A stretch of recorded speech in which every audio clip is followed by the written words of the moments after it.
I've never been someone who fears the forest. I grew up in a small town in Oregon, surrounded by pine, cedar, and silence. My dad used to say the woods were God's church, peaceful, sacred, untouched. So when my best friend Liam suggested a weekend camping trip in Three Sisters Wilderness, I didn't hesitate. I needed the break. I'd just quit a job that was draining the life out of me, and I thought a couple nights in the wild would help clear my head. We left early Friday morning in my Subaru, the trunk loaded with gear, tents, packs, water filters, the works. We'd planned a 2-night loop, starting from a marked trailhead and circling back by Sunday afternoon. The forecast was perfect. Overcast skies, mild temperatures, no rain, ideal hiking weather. The first few hours were uneventful. The trail snaked through thick evergreens, the path soft with fallen needles. Liam kept cracking stupid jokes, and we passed the time talking about everything and nothing. Old classmates, bad Tinder dates, what we'd do if we won the lottery. Around 4 p.m., the trees started thinning out, and we came across a fork in the trail. The map wasn't clear. Both paths looked worn. One veered downhill toward what we assumed was the creek. The other twisted uphill and disappeared into thicker trees. Liam wanted to follow the creek. I wasn't sure, but I let him win the argument. That was mistake number 1. We hiked for another hour, but something was off. The trail got narrower, overgrown. No trail markers, no sign of other hikers. Eventually, the path just stopped. Dead-ended into a grove of towering Douglas firs. By the time we realized we were off course, the sun was a bleeding orange smear behind the trees. We still thought we could retrace our steps, that we had time. But the forest was already beginning to change. The silence wasn't peaceful anymore. It was heavy, expectant, like it was waiting. We backtracked as fast as we could, retracing our footprints before they faded into the moss and soil. But the deeper we walked, the less familiar everything looked. It was like the woods had shifted behind us, erasing any trace of the path we'd come from. The trees all looked the same now. Massive, skeletal, their limbs black against the dimming sky. No bird song, no wind, just the crunch of our boots and our own breathing. Liam tried to stay upbeat, but I could hear the tightness in his voice. Worst case, we set up camp and figure it out in the morning, he said. I nodded, even though every part of me wanted to keep moving, to get out, to not sleep here. But eventually the dark won. We set up our tent in a small clearing surrounded by tight clusters of trees, barely big enough for a fire pit and space to sit. I gathered some wood while Liam set up the tent. The sun was gone. The cold crept in like fog. We got a small fire going, more for comfort than warmth. The flame's glow barely pushed back the shadows, and that's when I first felt it. Not saw. Felt, like we weren't alone, like something was just out of view watching us from the trees. My skin prickled, and my chest tightened for no reason. I kept glancing over my shoulder. At first I didn't say anything, didn't want to sound paranoid, but then Liam looked up from where he was tying the food bag in a tree and said, "Hey, do you feel like we're being watched?" I froze. We both turned slowly toward the woods. There was nothing, just trees and blackness, but the silence was too still. No insects, no rustling, not even wind through the branches. That kind of silence is wrong. The forest is never that quiet unless something's hunting. We both tried to shake it off, crawled into the tent, zipped it shut. That night, neither of us really slept, because outside, the woods weren't empty anymore. I laid there, eyes open in the pitch black, listening. At first, it was just the wind, or what I told myself was wind. A faint rustling, like leaves brushing against each other. But after a while, the sounds grew sharper, more deliberate. Twigs snapping under weight, leaves being shuffled, then stilled. Paused, like whatever was moving was listening too. I thought maybe it was a deer or a bear. That was the logical answer, but something about the pattern didn't fit. There was no snorting, no animal breath, no wandering. It was circling, slow, steady, measured. Liam whispered, "You hear that?" I nodded in the dark. Yeah. We didn't speak after that. We just lay there, frozen, barely breathing, as the footsteps moved around us. Once, twice, 3 times. At some point, they stopped, and that silence returned, the kind that makes your ears ring. The fire had burned out, and the cold crept in through the tent fabric. Every sound felt amplified, the creak of nylon, the thud of my own heart. I wanted to reach for my flashlight, but I was afraid to move. Afraid that if I shifted even an inch, it would know. Eventually, exhaustion won, or shock, I'm not sure. But I must have dozed off for a bit, because the next thing I remember was waking up to an unnatural stillness. Not peaceful, dead. I glanced over and saw Liam staring at the roof of the tent, his eyes wide open. Neither of us said a word. We didn't pack up that morning. We just sat there sipping cold instant coffee, not making eye contact, not mentioning what happened. Because deep down, we both felt it. Something was out there. It had seen us, and it hadn't left. That morning's sun didn't bring comfort. It felt more like a spotlight, like we were exposed, not safe. I should have insisted we turn back then, but I didn't. And whatever was watching us wasn't done yet. We hiked for nearly 3 hours that morning, trying to find anything that looked familiar, but the deeper we went, the more the forest turned in on itself. The trees were older here, twisted, leaning unnaturally toward the trail as if listening, bark peeled in long strips. The ground was soft, spongy with rot, and yet there were no birds, no squirrels, no insects. Even the air felt wrong, too still, too thick. By noon, our water was running low. Liam checked his phone again for GPS, still nothing. The signal had been dead since the previous afternoon. The trail maps we'd packed were useless out here. Every path led to more trees, more silence. We didn't talk much. There was tension in the air neither of us wanted to name. Something had changed last night, not just in the forest, but between us. Liam was jumpier than usual. He kept looking over his shoulder, gripping the bear spray clipped to his pack, even though we hadn't seen any sign of animals. I tried to stay level-headed to take the lead, but honestly, I was barely holding it together. Around 4 p.m., we stumbled onto another clearing. It wasn't ideal, uneven, damp, overgrown, but we didn't want to be caught stumbling in the dark again. We set up camp quickly, more out of necessity than confidence. No firewood this time, just energy bars, water, and the last of our nerves. The light was fading fast, faster than it should have for late afternoon. The sky was choked with gray clouds, even though there hadn't been any forecast for storms. I couldn't shake the feeling that we were somewhere else entirely, like we'd crossed into a part of the woods no one was supposed to find. As we sat in the tent, knees tucked to our chests, I kept thinking about the sounds from the night before. How they'd stopped too suddenly, how the forest had listened, and how, even now in daylight, I couldn't shake the feeling that we weren't alone out here.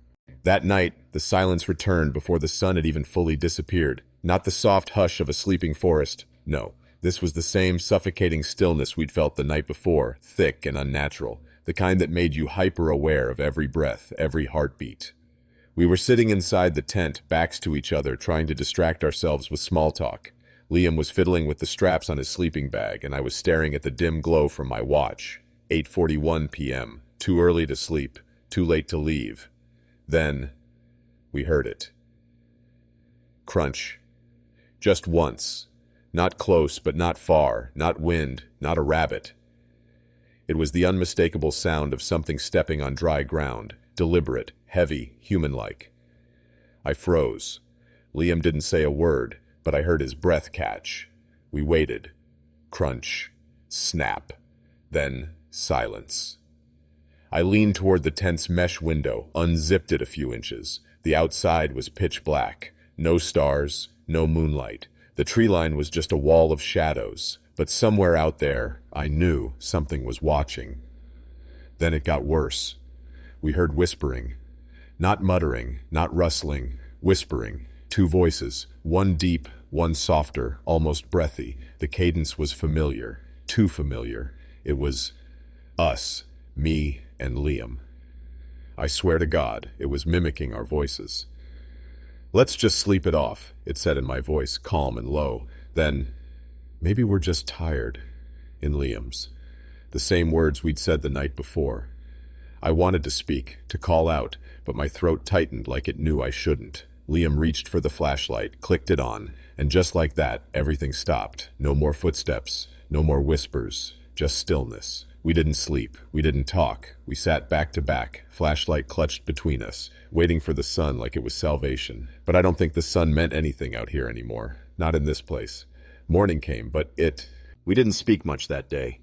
We just walked, fast, eyes darting left and right, barely stopping for water. The terrain was starting to shift. The trees grew thicker, more gnarled. Some were hollowed out, blackened at the base like they'd been burned from the inside out. Others leaned at odd angles, as if they were bowing towards something deep in the forest.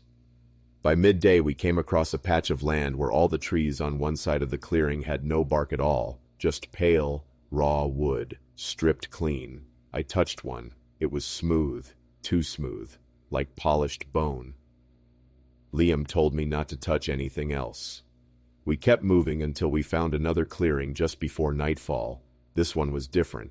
The center was perfectly flat, unnatural, like it had been prepared. No rocks, no fallen branches, no undergrowth, just dirt. Around the perimeter, there were 5 small trees, thin, young, all growing in a perfect circle.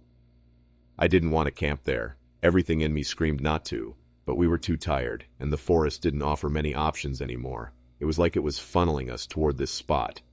We didn't set a fire, didn't cook. We just unrolled our bags inside the tent and tried not to listen to the wind. It was colder that night. Bitter. Biting.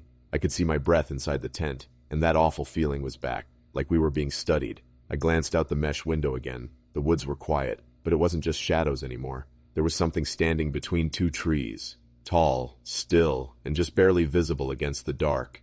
Not a bear, not a person, something else. No details, no face, just a silhouette. Watching. And this time, it didn't disappear. I blinked. It was still there.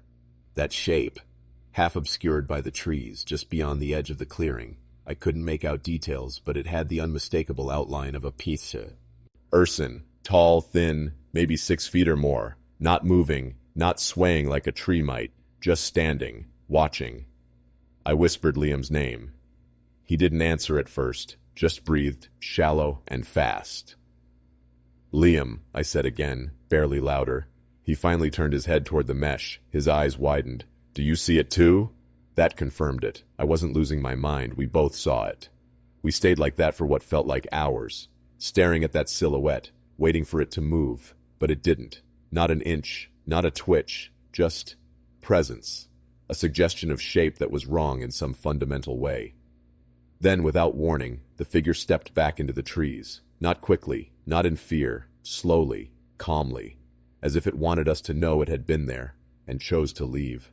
I couldn't breathe right. My body was tense, aching from holding itself still. Liam gripped the flashlight in his lap but didn't turn it on. We didn't want to attract attention, not from that. We lay back down eventually, not to sleep, just to hide. But sometime in the early morning I heard something near the tent, a soft, almost imperceptible sound, like fingers dragging through dirt. Then, a click, a light scratch, then silence. When the sun finally rose, I stepped out alone, legs trembling. There, just outside the tent, was a single stone, perfectly round, perfectly smooth, and scratched into its surface, carved with something sharp, were the letters TL, mine and Liam's initials. The hair on my arm stood straight up, because neither of us had anything sharp enough to carve stone, and we damn sure didn't do it in our sleep. I picked up the stone with shaking hands. It was ice cold, not just cool from the night air, but like it had been buried deep underground. I stared at the initials. TL. The carving was deliberate, clean, almost surgical. No hesitation in the strokes, and the surface of the rock hadn't chipped. It was as if the letters had been etched with something impossibly precise. Liam came up behind me and stopped short when he saw it. He didn't say anything. He didn't have to. Whatever was out there, it knew who we were. Not just watching, not just mimicking. It knew our names, our connection, our history. I dropped the stone like it burned. From that moment on, we knew this was no longer a case of being lost in the woods. We were being kept here, observed, stalked, toyed with, like a cat keeping its prey alive a little longer, just for fun. The rest of the morning passed in a fog. I don't remember what we ate, if we even ate at all. I remember Liam tried to pray, and his voice broke halfway through. I wanted to believe we could still find a way out, that daylight would mean safety, direction, something. But the truth is, I stopped believing we were in a real forest anymore. Not entirely. We started seeing patterns. The trees were too evenly spaced. The trails always bent back toward that clearing. At one point, we walked in a straight line for nearly 2 hours, only to find the same stripped trees and stone ring from the day before. I'm not sure how long we sat in silence after that. It felt like we were unraveling, like our thoughts weren't even fully our own anymore. Just fog and fear and flashes of movement in the trees. The forest was closing in, and whatever was inside it, it was getting closer.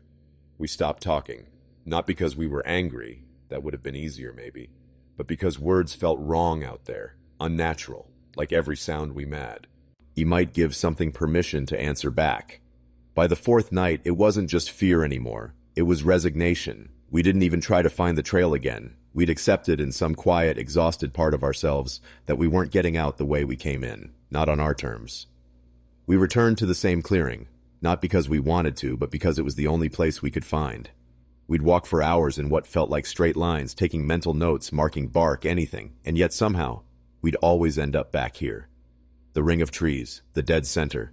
The stone was still there too, still cold, still carved.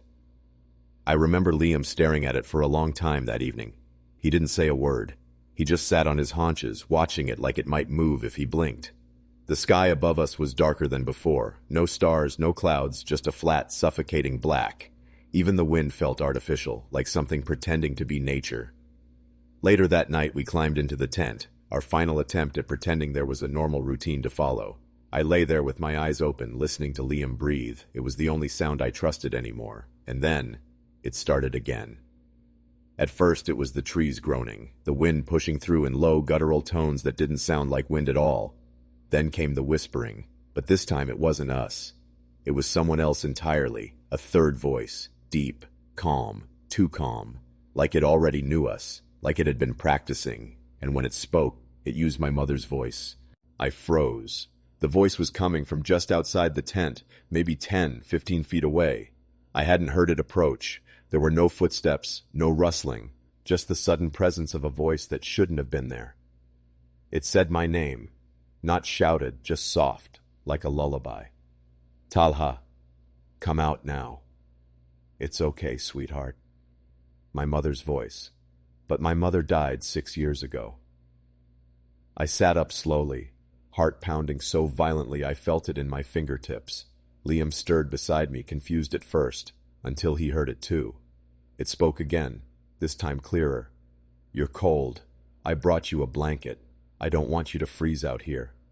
Still her voice, the tone, the pauses, the kindness. It was perfect. But it wasn't her. Liam reached for my wrist and whispered, "Don't move." I didn't. The voice circled the tent, never touching it, just pacing in slow arcs. With each pass, the voice changed. Sometimes it was my mom, sometimes it was Liam's sister, then his girlfriend's voice, then his own. "You're tired," it said. "Let me help. You've been out here so long." Then it laughed. Not loud, not manic, just a soft, deliberate chuckle, the kind someone makes when they think you've finally understood. The fabric of the tent fluttered slightly, like fingers grazing it. Liam clicked on the flashlight and shone it at the side where the sound was loudest. There was no shadow, no silhouette, just the shape of a handprint pressing gently through the fabric from outside, upside down, like it had reached down from above. We didn't scream, we didn't cry, we just sat there, clutching the light, too afraid to speak, too paralyzed to run. Then, as suddenly as it came, the voice stopped. The pressure lifted, silence fell again, worse than before. And I realized, it hadn't tried to lure us. It had tried to learn us. We didn't sleep, not a second, not a blink. We just sat. There in the tent, our backs against opposite walls, flashlight between us, hands numb from gripping it too tightly. The batteries were dying. The beam had gone from blinding white to a sickly yellow glow, and still, we didn't dare turn it off. Every so often, I thought I heard breathing outside. Not close, not aggressive, just present, like it was lying in the dirt a few feet away, watching, listening.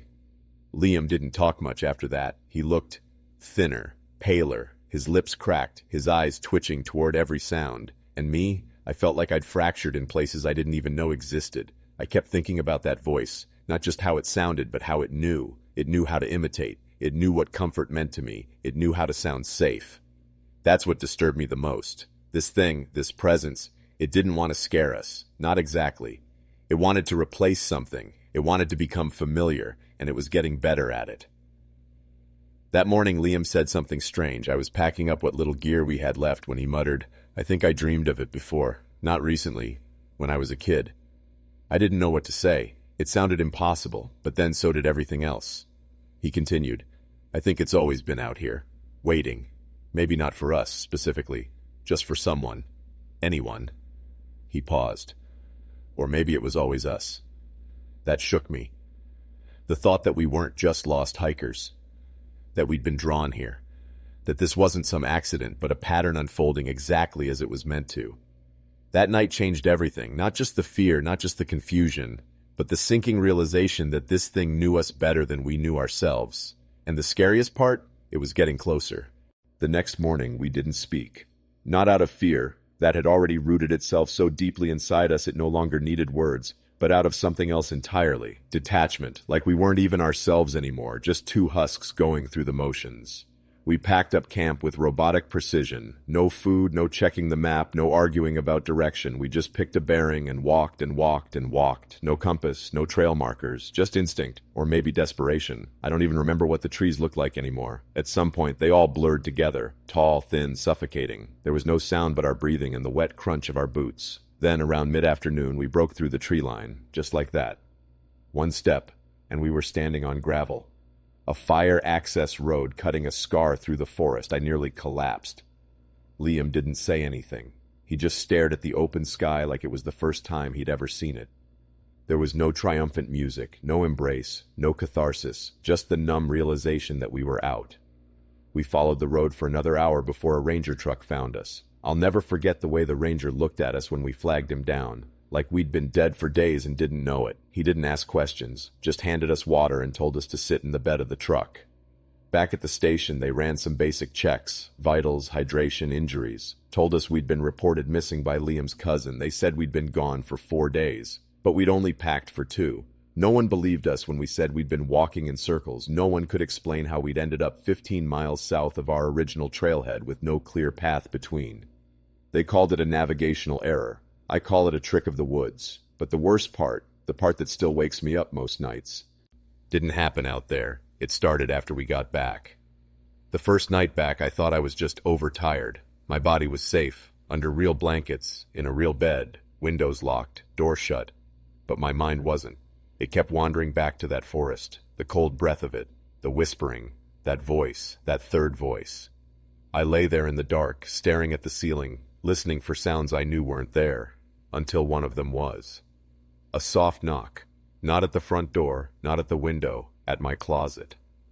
I sat up slowly, heart drumming. I didn't move for almost 10 minutes. I just sat there watching the thin crack between the closet doors, hoping it was nothing, praying.